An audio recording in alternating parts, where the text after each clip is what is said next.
నియోజకవర్గం టి నర్సాపురం మండలం పంచాయతీ సరిహద్దు ఉడతల మెట్టపుంత అభివృద్ధికి చర్యలు చేపట్టాలని తహసీల్దార్ తోటా సాయిబాబా ఎంపీడీఓ కార్యాలయంలో గ్రామస్తులు వినతి పత్రాలు అందజేశారు.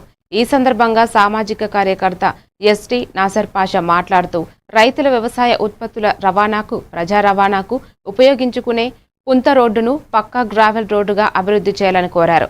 ఈ కార్యక్రమంలో సామాజిక కార్యకర్త పింగుల మధు, గండిగూడెం గ్రామస్తులు కాకాని వెంకటేశ్వరరావు, పింగుల పుల్లయ్య, ఎర్రగొల్ల సురేష్, నాగ వెంకటేశ్వరరావు, తనగ వీరయ్య, ఎర్రగొల్ల రమేష్, ఎం రాజు, తోట వెంకటేశ్వరరావు, దుగ్గిరాల పుల్లారావు, పేరుపోయిన సత్యనారాయణ తదితరులు పాల్గొన్నారు. జిల్లా కలెక్టర్ గౌరవనీయులు శ్రీమతి సెల్వి గారికి నమస్కారాలు మేడం. మేమందరం కూడా ఈ నర్సాపురం మండలం ఏలూరు జిల్లా పరిధిలోని ఈ నర్సాపురం పంచాయతీ గండిగూడెం మరియు పురవాడకు సంబంధించినటువంటి రైతుల విన్నపం ఏమనగా, ఏదైతే ఈ నర్సాపురం పంచాయతీ అలాగే ఉన్న పంచాయతీ పరిధిలో సరిహద్దులు తీసినటువంటి ఏదైతే రహదారి ఉందో అది ఉడతల మెట్ట నుంచి ఆ రహదారి 2.5 కిలోమీటర్ల పొడవు మేడం. అది ఈ రోడ్డుకు సంబంధించి గతంలో పీజీఆర్ఎస్ ద్వారా విజ్ఞప్తి చేసిన మేరకు దానికి సంబంధించినటువంటి నిధులు కావచ్చు, ఎస్టిమేషన్ కావచ్చు పంపించాలని చెప్పి కూడా కింద అధికారులు లేఖలు వచ్చాయి.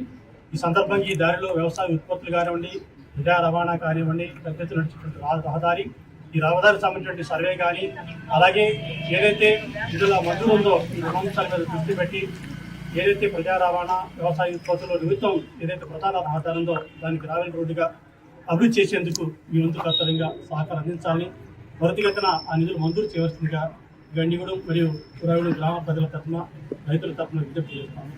Thank you. జిల్లా కలెక్టర్ గౌరవనీయులు శ్రీమతి సెల్వి గారికి నమస్కారాలు మేడం.